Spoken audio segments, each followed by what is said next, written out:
Beardsley. So the first plugin we're going to be dealing with here is called Add This. And in the usual manner, you'll be into your WordPress administration area and you'll go into the install new plugins and you'll search for Add This, all one word. Once you find it, takes just a moment, just simply click on install now. Yep, you want to install it, put it up there, activate it. Now what this plugin does is this plugin actually sets you up to add some Add This buttons on your screen. So once it's installed, it'll come up with an option for you, setup options. Pop over to that and it brings you up with your basic and advanced settings for it. And what we've got here is it puts in a Facebook like button, a tweet button, and a share button, which has a whole lot of other areas that people can share. That's above your content.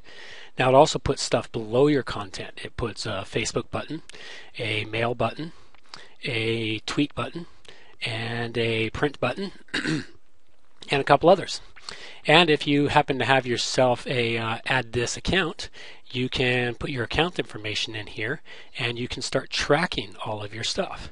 So once that's done, click Save Changes and it'll come up again and ask you about putting in your username and password. If you don't have it, click on Ignore This Notice.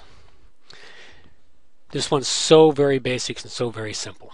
So once that's done, then you just go to the front page and take a quick boo at what it does for your site. It puts the like button, the tweet button, and the share button, and the share button puts all of the additional things into it. Below the fold, it puts a print button, tweet button, Facebook button, and email button, and then again, more Add This stuff.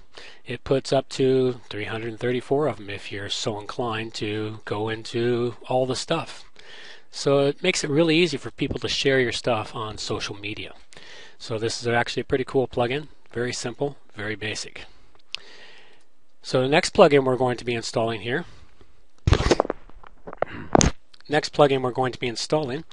is called Yet Another Related Post Plugin. Now this one here is very useful in numerous ways. And how this one is useful is in your websites, in your content, what you find is that it's kind of nice if you can direct people to other spots in your website. And what happens is when they end up on an article on a website, at the bottom of the page, it will give them some recommendations for other stuff, provided there are other articles related to the ones that's being shown. And once you've got that, we'll give you an idea on what it looks like in its finished format here. This is what it looks like in its finished format. We get down here to the bottom of the article. And here we go. It puts out a related posts and it gives you up to 5 or however many articles you want to set up on the site. And what that does is that helps keep people on your site. If they get to the bottom of it and they go, hey, that's another nice article, they click on it and away they go.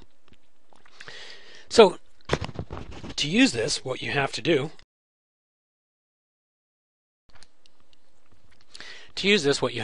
is you have to, of course, go do a search for Yet Another Related Post Plugin. Search for the plugin, it brings it up to the top. First one there, Install Now. Click Install on it. Once it's installed, activate it. Once it's activated, it sometimes sends out a message that says it's sent out an error, but oftentimes that's just there for some strange reason. Anyway, you'll find it under the Settings menu in Related Post, YARP, and what you do is you bring it to that. Now the first thing you'll see is a yellow box telling you to set up and create the templates. Now this is very important. I like to use their templates setup. It's very easy to do. You simply have yourself FTP'd into the site. It actually will tell you what folder, what template you need to put it into. and this one's going to go into Great Outdoors V4. So what you do is go into your site there, Great Outdoors V4, and because these templates are independent of it, they're all indexed with the YARP on them. You just take them, drag them over, drop them in. Once they're FTP'd up, beautiful thing. Just refresh your screen. That's gone. So to set this one up, what you do with it is you can disallow the recommendations by categories or disallow it by tags so that it doesn't interact with different posts by tags. You can have it show password protected posts if you want. You can limit the time frame for the post. It can show only posts from the past 12 months, past 12 weeks, past 12 days, or any number you want in there. So that's kind of useful if you've got lots of posts going back for years, but you only want the last year's worth of posts to be related. So you can limit it down for folks. Very useful. Now the related options, this is the options you set up to determine which posts will be brought up and related to the one they're reading.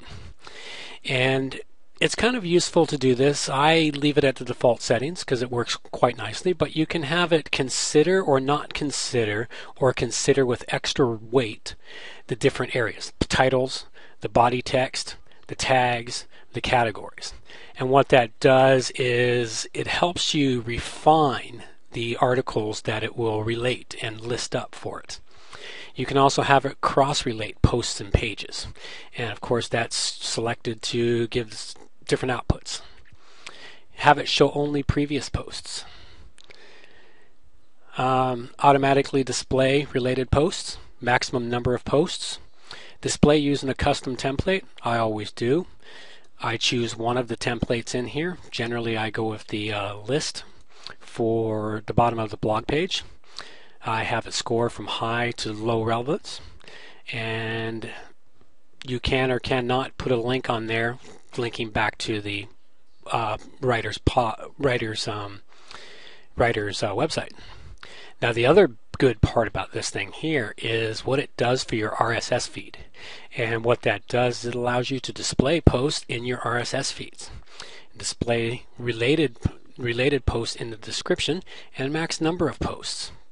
It's default at 3. I always change to 5. I have it again display using custom template, and for this one here I have it just do a random selection of posts, and then this place here I will often give them a link back, and it's as simple as that. All you do, click the update options button on here. It's all set. And you have to excuse me tonight, I seem to have a bit of a frog in my throat. Why? I have no clue. So anyway, once that's done, simply go to your website and go find an article in there somewhere and see what you've got, and then go look at the full-blown article, and you should find related posts below it. If there's no related post, it doesn't list anything. This one here listed one related post. So some of them do, some of them don't. So it'll be varying. But this also gives you another SEO benefit that is not discussed very often, and that is it gives internal links back into your website, from your website to itself, deeper and deeper, which is of course one of the SEO techniques you definitely want to be able to do for yourself.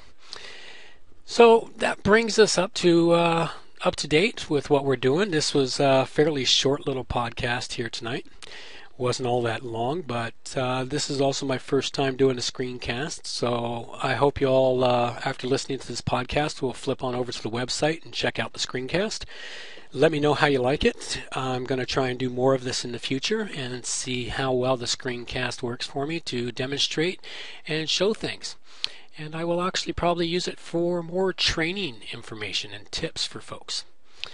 So that pretty much wraps it up for tonight, and this has been John Overall with WordPress plugins from A to Z, and I've thoroughly enjoyed having you all here tonight, and we hope to hear you on the next podcast. So thank you very much. So have yourself a good morning, good afternoon, or good evening, wherever you happen to be out there on the globe today.